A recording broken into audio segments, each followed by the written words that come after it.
देखो यहाँ क्या लिखा है, सजाती। सजाती माने हमने आपको क्या समझाया था, समान। और आपको एक बात बताई थी हमने कि जहाँ समान आवेश होता है वहाँ क्या होता है, प्रतिकर्षण।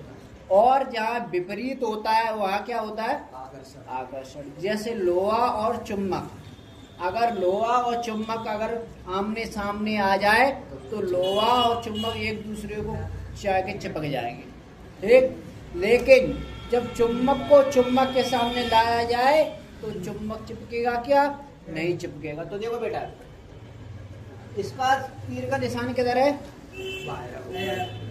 इसका किधर है, यानी कि F मतलब होता है फोर्स और Q1 मतलब आवेश। Q माने आवेश। अगर बल इधर को लग रहा है तो आवेश भी इधर जाएगा और बल इधर को लग रहा है तो आवेश भी इधर जाएगा। जा रहा है, दोनों अलग अलग दिशा में जा रहे हैं, दोनों अलग अलग दिशा में जा रहे हैं। जा रहे हैं कि नहीं जा रहे, क्या हो रहा है, यहाँ प्रतिकर्षण हो रहा है। क्या हो रहा है, प्रतिकर्षण हो रहा है। हमने आपको लिखा दिया आवेशों के मध्य क्या है, आवेश के मध्य क्या हो रहा है बेटा, प्रतिकर्षण। आवेश के मध्य क्या हो रहा है, प्रतिकर्षण। कैसे पता चला, इन तीरों के द्वारा। देखो एक तीर इधर जा रहा है और एक तीर इधर जा रहा है, एक तीर इधर जा रहा है, दूसरा तीर। अब इनके मध्य क्या हो रहा है, प्रतिकर्षण। इन आवेशों के मध्य क्या है, प्रतिकर्षण। ये दोनों आवेश Q1 और Q2 ये आपस में मिल नहीं रहे। क्या करने, मिल नहीं रहे, ये जा रहे हैं, दूर भाग रहे हैं। समझ में आओ, तो ये क्या हो रहा है, प्रतिकर्षण हो रहा है। किनके मध्य हो रहा है, सजाती आवेशों के मध्य। इसी प्रकार विजातीय आवेशों के मध्य देख लो बेटा, ये आवेश Q1 है, ये आवेश Q2 है। जा आवेश से दूर भाग रहे थे, लेकिन जा आवेश से जे इधर को आ रहा है और जा आवेश से जे इधर को आ रहा है। यानी कि Q2 आवेश Q1 की तरफ आ रहा है और Q1 आवेश Q2 की तरफ जा रहा है। जा रहा है कि नहीं जा रहा, दोनों तरफ का आवेश एक दूसरे की तरफ आ रहा है। F21 यानी कि F21 आवेश Q2 आवेश 1 की तरफ आ रहा है, आवेश Q1 आवेश Q की तरफ आ रहा है। देख ले यहाँ पे, ये हमने अब उल्टा करके रख दिया है। F12 F21 F12 F21, ठीक है। अब हमें जब आज से क्या समझ में आती है, यहाँ Q कैपिटल है तो यहाँ Q कैसा है, कैपिटल है। ये देखो बेटा, माना दो आवेश, कितने आवेश मान लिए बेटा हमने, बेटा यहाँ कितने आवेश लिए, यहाँ कितने आवेश लिए, तो कितने मानेंगे, दो।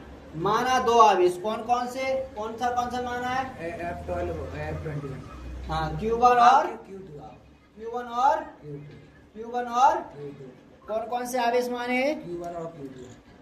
माना दो आवेश Q1 और Q2 एक दूसरे से कितनी दूरी पर स्थित है, R दूरी पर स्थित है। कितनी दूरी पर स्थित है बेटा, जो इनका बीच का, ऐसे मान लो यहाँ से यहाँ तक का जो डिस्टेंस है, कहाँ से बेटा, यहाँ से यहाँ तक का जो डिस्टेंस है वो कितना है, R, ठीक है। और इनका जो डिस्टेंस है यहाँ से यहाँ तक का वो कितना है, R। मतलब ये दोनों एक दूसरे से कितनी दूरी पर है, R दूरी पर है।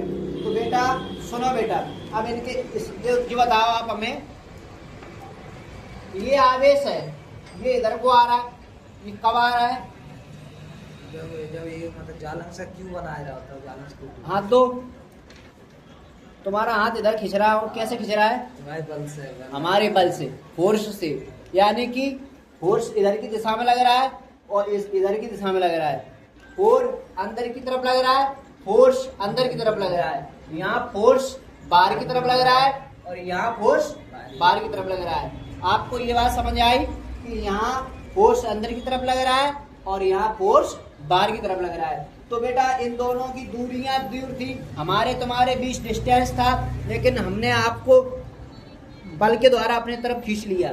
तो कहने का मतलब क्या होगा, इनके बीच की दूरी क्या है, Q1 और Q2 की R, और इनके मध्य क्या लग रहा है, बल लग रहा है। क्योंकि यहाँ लिख रहा है R दूरी पर स्थित है, वो तो इनके मध्य लगने वाला बल, बल इनके बल क्या लग रहा है बेटा, हाँ बल दो का याद कर रहा है, एक प्रतिकर्षण का, दूसरा आकर्षण का कर रहे हैं। तो देखो बेटा, हम जब फोर्स ज्ञात करते हैं, क्या बेटा, फोर्स, तो बेटा हम कैपिटल लेते हैं, है ना। अब जैसे हमने टोटल यानी कि कुल सम पूरा योग अगर हमने सभी का फोर्स या ज्ञात करेंगे तो हम क्या लेंगे, कैपिटल लेंगे। क्या लेंगे बेटा, कैपिटल ले लिया, ठीक है। ये कैपिटल फोर्स है।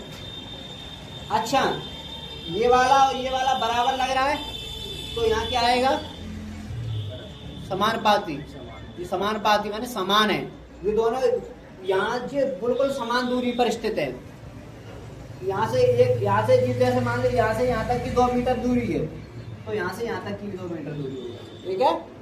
यहाँ से यहाँ तक की 1 है, तो यहाँ से यहाँ तक की 1 होगी। समझ में आया।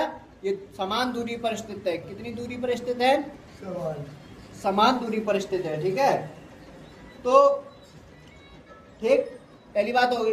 अब ये यहाँ गुणांक क्यों आया, ये दोनों साथ में क्यों आए, हमने परिभाषा पढ़ाई थी आपको, क्या बताया था, इनके मध्य लगने वाले परिणाम लगने वाला बल क्या होता है, परिणाम के गुणनफल के समानुपाती। आप भूल गए, हमने आपको क्या बताया था, परिणाम के समानुपाती बताया था। तो इनका जो गुणनफल के परिणाम के समानुपाती था, तो गुणनफल आ गया। परिणाम इनका यही तो हुआ Q1 इंटू Q2, तो Q1 और Q2 दोनों आ रहे थे आपस में, तो F समानुपाती Q1 और Q2। अब नेक्स्ट बात ये है कि हमने आगे आपको क्या पढ़ा था कि इनके समानुपाती, इनके गुणनफल के समानुपाती और इनके बीच की दूरी के वर्ग के व्युत्क्रमानुपाती बताया था। क्या बताया था, बताओ क्या बताया था, इनके बीच की दूरी के वर्ग के व्युत्क्रमानुपाती। वर्ग मतलब समझ रहे हो, 2 की घात चढ़ी है, वर्ग मतलब समझ रहे हो क्या चढ़ा है, 2 की घात। तो F समानुपाती 1/r²। यदि आवेश नियत है, यहाँ आवेश दिख रहा है तुम्हें कहीं, नियत मतलब आवेश नहीं है, यहाँ r नियत है, यानी यहाँ कहीं r दिख रहा है, नहीं दिख रहा है। यहाँ दूरी के लिए, ये आवेश के लिए और ये दूरी के लिए। तो दूरी क्या आता है, F समानुपाती 1/r²। हमने आपको बताया था समानुपाती होता है तो नीचे आ जाएगा, भाग में बताया था। अब ये दोनों, ये समीकरण 1 मान लिया है, क्या मान लिया बेटा, समीकरण, और ये समीकरण ये लिखा है 2 और 1 है। अब समीकरण 1 और 2 से, कितने से, समीकरण 1 व 2 से, तो दोनों LHS समान है LHS दोनों में F है, तो F का F लिख दिया। दोनों में समानुपाती का चिन्ह लगा है, समानुपाती। RHS भी समान होना चाहिए, क्या नहीं होना चाहिए, राइट हैंड साइड समान होना चाहिए। तो Q1 इंटू Q2 अपॉन में r²। योगफल समझ में आ गया, ठीक है। आगे देखो, F यहाँ समानुपाती का चिन्ह हट गया। किसका चिन्ह हट गया, ये समानुपाती का चिन्ह। वीडियो में दिख रहा होगा ये कि नहीं, या किसका समानुपाती हट गया, तो समानुपाती हटने से यहाँ क्या आ गया है, ए आ गया। क्या आ गया, ये ए आ गया। तो Q1 इंटू Q2 अपॉन में r²। आपको इतनी बात समझ में आई। अच्छा, जो Q A का है, हाँ, ये बताएंगे, आगे बताएंगे। बहुत अच्छी बात, तुमने बहुत अच्छा बोला। दिशु क्या नाम है, अपना काम करो। ये काम, तुम अपना काम करो, तुम मेरे संगे। तो अब ये क्या है, नीतांक है। क्या है बेटा, क्या है, नीतांक है। क्या है बेटा, नीतांक, परावर्तन नीतांक। ये क्या है, नीतांक है, ठीक है। हम लिख दे रहे हैं, देखो ये क्या है, नीतांक है, नीतांक है, ठीक है। अब हाँ, इसका मान आवेश बल दूरी के मात्रकों पर निर्भर करता है। इनका जो वैल्यू है, इनका जो इन सब का जो मान है, जैसे जी है, जो ए है, ए का मान है, जो ए का भी मान होता है, आपको अभी बताएंगे। 9 पॉइंट से शुरू होता है, आपको अभी ए का मान भी बताएंगे, ठीक है। तो सबसे बड़ी बात ये, ए का मान किस पर निर्भर करता है, इसके मात्रकों पर, मात्रक, इस पर मात्रकों पर, इसका वैल्यू निर्भर करता है ए का, ठीक है। ए का मान मात्रकों पर निर्भर करता है, यहाँ लिख दे रहा हूँ, निर्भर करता है। क्या करता है, निर्भर करता है, ठीक है, ओके। हाँ, अब देखो, आवेशों के बीच मध्य पर निर्भर करता है, ओके। नंबर के बाद नीतांक ए का मान देख लो। अभी तुमसे हम बता रहे थे ए का मान होता है, ए का मान क्या होता है, 9.0 10 टू पावर माइनस का केवल 9 होता है, माइनस का नहीं होता है बेटा। और फोर्स लग रहा था तो न्यूटन आ गया, डिस्टेंस था, हमेशा दूरी के लिए वर्ग आता है तो इस पे घात 2 चढ़ा दो। और आवेश यानी कि आवेश मतलब कूलाम, क्या मात्रक होता है इसका आवेश, इसका एक बात याद रखना, इसका मात्रक हमेशा कूलाम होता है। तो यहाँ क्या आ जाएगा, सी न्यूटन स्क्वायर प्रति कूलाम। इतनी सी बात आपको समझने थी आज के लिए बस, ठीक है। कल आप पूरा करके दिखाएंगे, ठीक है रिशु। सर जी वाला क्वेश्चन भेज दीजिए व्हाट्सएप।